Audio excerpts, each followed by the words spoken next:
جرگا ترکی زبان کا لفظ ہے جس کے معنی ہیں اجتماعی فکری اشتراکیت اور متفقہ فیصلہ، اس لیے پشتو زبان میں بھی جرگے کا لفظ استعمال ہوتا ہے۔ دنیا میں تہذیبی اور ثقافتی زندگی کی آغاز میں اجتماعی فیصلے کا اہم رول رہا ہے۔ آغاز سے لے کر آج تک ترقی پسند قومیں اجتماعی طور پر پرامن شعوری فکری ترقی کے لیے اجتماعی فیصلے کرتے ہیں۔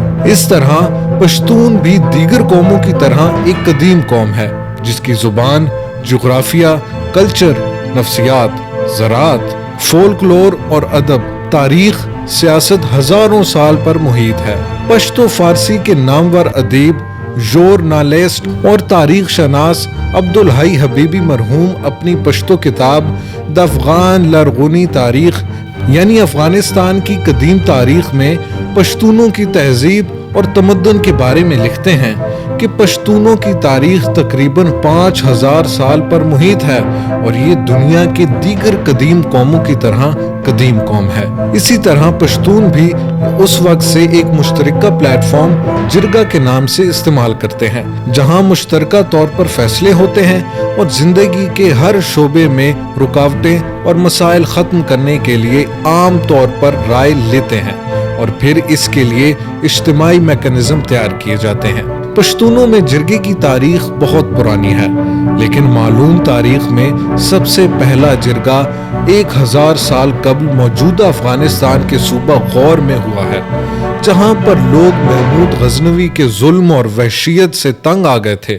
اس ظلم اور جبر کے خلاف پشتونوں نے بادشاہ کے دربار میں جرگہ کیا اور یہ قرارداد پاس کی کہ آئندہ غزنوی کو نہ ٹیکس دیں گے اور نہ ہی اس کے ساتھ بطور سپاہی جنگ میں جائیں گے۔ پھر اس کے بعد شیر شاہ سوری کے عہد میں ہندوستان میں پشتون افغان قوم نے ایک جرگہ کیا جہاں پر سوری حکومت کے خلاف غداروں کو ختم کیا، اور سوری کی یہ بات آج تک پشتون سیاستدان استعمال کرتے ہیں کہ ہمارے دربار میں قبیلوں کے نام نہ لو، ہمارے دربار میں سب پشتون افغان ہیں۔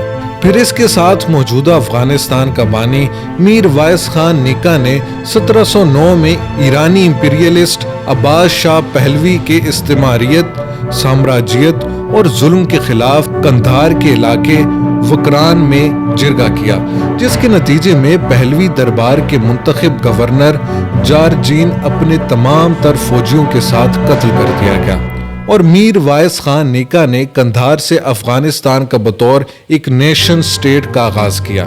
گریٹ بابا احمد شاہ ابدالی نے 1747 میں جدید افغانستان کے لیے اجتماعی طور پر ایک جرگہ موجودہ قندھار کے شہر سرخ میں کیا ہے، جہاں پر تمام مکاتب فکر لوگ شریک فرما تھے، اور اس جرگے کے توسط سے احمد شاہ ابدالی کو 25 سال کی عمر میں سپریم لیڈر یا کنگ آف افغانستان منتخب کیا گیا۔ اس کے بعد بھی یہ سلسلہ جاری رہا۔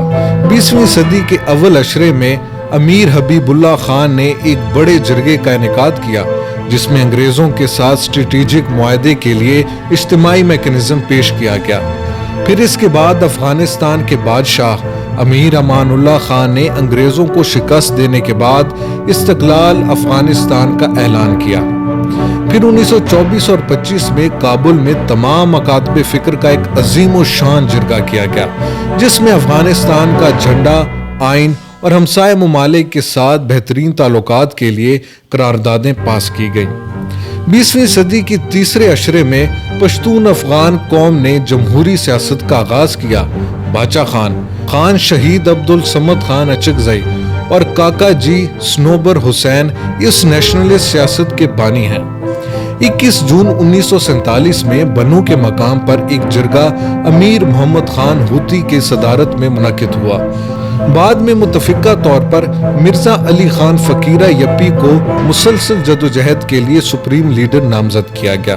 افغان خلقی انقلاب کے بعد خطے میں بالخصوص پشتون افغان سرزمین میں پشتونوں کے حالات گھمبیر ہوتے جا رہے تھے۔ 80 کی دہائی میں مزدور کسان پارٹی نے پشاور اور 90 کی دہائی میں پختونخوا ملی عوامی پارٹی نے کوئٹہ میں بڑے بڑے جرگوں کا انعقاد کیا۔ پھر اس کے بعد 9/11 کے بعد عوامی نیشنل پارٹی نے پشاور کے باچا خان مرکز میں ایک سیاسی جرگہ کیا جس میں صحافی، وکلاء اور ادیبوں نے شرکت کی۔